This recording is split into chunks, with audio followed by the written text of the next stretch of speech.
Today we are going to see about nationalism in India, especially the Gandhian phase and the non-cooperation movement. This video can be divided into 5 different parts. The effect of World War I, arrival of Mahatma Gandhi, the Rowlatt Act, non-cooperation movement and different interpretations of Swaraj. Let us get into the video.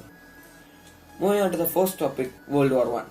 The World War I lasted between 1914 to 1918, nearly 4 years. This created a new economical and political situation. For example, to maintain the defense expenditures, it was financed through war loans and high taxes charged among the people. And also new income taxes were also imposed on people. Thus, it led to extreme hardship of common people. Between 1913 to 1918, the price of the essentials such as food, clothes, medicines doubled. And in many parts of the India, villages were forced to join the army, leading to crop failure in many parts of the India between 1918 to 1919 and 1920 to 1921. These events were accompanied by influenza epidemic and famine. Thus, nearly 12 to 13 people perished away according to the census of 1921. The arrival of Mahatma Gandhi. Mahatma Gandhi arrived in India in 1915 from South Africa. When he arrived in India, he was a very famous individual as he successfully fought the racist regime in South Africa and helped people there gain equal rights. Mahatma Gandhi evolved a new idea of creating mass agitation, a non-violent method called Satyagraha. Satyagraha is a non-violent method of creating mass agitation among people to fight against the oppressors. Mahatma Gandhi believed that a true peace can prevail only if everybody, including the oppressors, persuade the truth. If the struggle was against the injustice, then physical force was not necessary to fight the oppressor, he said. When he arrived in India, he successfully conducted many satyagrahas. In 1917, Gandhiji conducted a satyagraha in Champaran to support peasants to struggle against oppressive plantation system. We know that when the indigo plantations in Bengal collapsed, the planters came to Bihar for their plantations and introduced oppressive plantation system and forced the peasants there only to cultivate indigo. So a peasant there requested Gandhiji to support them. Thus, Gandhiji conducted a satyagraha in Champaran to support the peasants. In 1917, Gandhiji again conducted a satyagraha to support people of Kheda district of Gujarat. As we know, in many parts of the India, crop failed between 1918 to 1919 and 1920 to 1921. Thus, the people of Kheda district were not able to pay their revenue, and Gandhiji supported them to lowering the revenue. In 1918, Gandhiji conducted a satyagraha to support the cotton mill workers of Ahmedabad. The Rowlatt Act. The Rowlatt Act has high influence in Indian history.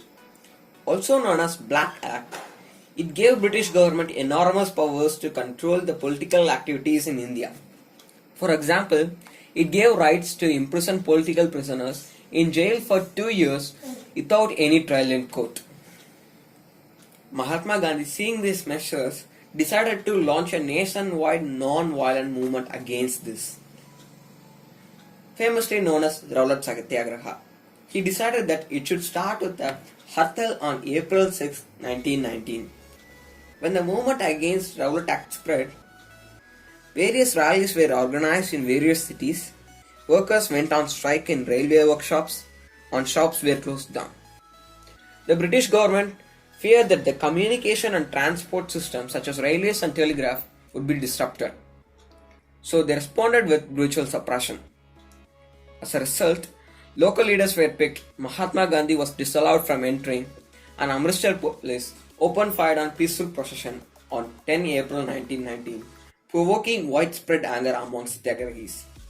This anger made them attacks on post offices, banks and buildings whichever symbolized British power. Seeing situation in Amritsar, martial law was imposed in and around Amritsar. People unaware of this martial law, they came to Jallianwala Bagh ground on April 13, 1919 to attend the Baisakhi fair. There was only very few came to protest against the government's oppressive measures. When the General Dyer came to know about this, he came to the Jallianwala Bagh ground and closed the only entrance to it and opened fire on innocent people, leading to death and injury of women, children and men. The main reason for failure of Railroad Satyagraha was disunity among different social classes of the society, and it was only limited to towns and cities. So Mahatma Gandhi decided to launch a more broad-based movement by bringing unity among Hindus and Muslims and making feel everybody responsible for the movement. So Khilafat Committee. What is Khilafat Committee? The World War I ended with the humiliating defeat of Ottoman Empire, and there were many rumors spreading that there was going to be a harsh and humiliating treaty going to be imposed on Ottoman Empire and the Khalifa. The Khalifa is the spiritual head of Islamic world. To protect the temporal powers of the Khalifa, a Khilafat committee was formed in Bombay, March 1919 by Ali brothers. So Mahatma Gandhi believed that a unity can be formed among Hindus and Muslims by supporting the Khilafat committee. In the Calcutta session of Congress, September 1920, Mahatma Gandhi convinced other leaders of the Congress to support the Khilafat movement and independence and start a non-cooperation movement. But many within the committee were not willing to boycott the council elections of the November. But finally in the Congress session at the Nagpur in December 1920, a compromise was worked out and non-cooperation program was adopted. Now let us look into the beginning of the non-cooperation movement. Gandhi in his books Hind Swaraj said that the British government was only established with the cooperation and support from the Indians. He also declared that if Indians refused to cooperate and support British, the government would collapse and we would gain independence within a year. So Gandhiji requested that non-cooperation movement should unfold in stages, starting with the surrendering of the titles given by the government and boycott of civil services, army, police, courts and legislative councils, etc. And if in case the government used a full repression, a full-fledged civil disobedience movement should be launched. So every part of the society had their own interpretations of Swaraj. So let us look into the non-cooperation movement according to the different societies. So non-cooperation movement in towns and cities. In towns and cities, it had a very huge effect. Many students, teachers, lawyers left their practices. Many students left the government-controlled schools. Headmasters resigned their jobs. And council elections were boycotted in many provinces except for Madras, where the Justice Party believed that it is some kind of way to gain power, which was only first restricted to Brahmins. As the effect of the non-cooperation movement, foreign goods were boycotted, liquor shops picketed, and foreign cloth burnt in huge bonfires. The import of cloths halved between 1921 to 1922, reducing the value from 102 to 57 crore. Because of the boycott of foreign goods, the production of the cotton, handlooms and mills increased. Then why did the non-cooperation movement fail in towns and cities? The movement in cities and towns failed due to multiple reasons.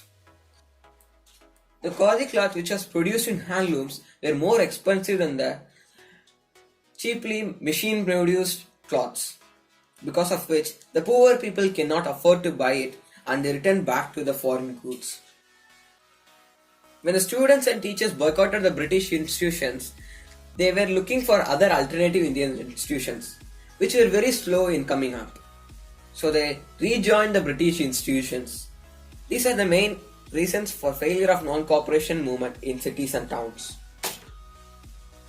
Non-cooperation in countryside and villages. In countryside and villages, peasants and farmers protested against the oppressive landlords' measures, talukas, for reduction of land revenue, land rent and many other reasons. Jawaharlal Nehru, going in and around Awadh, understood the grievances of peasants and farmers and set up Awadh Kisan Sabha to support the villages. Within a month, over 300 branches of Awadh Kisan Sabha was set up in that region. When the non-cooperation movement started the following year, the Awadh Kisan Sabha became very famous and successful.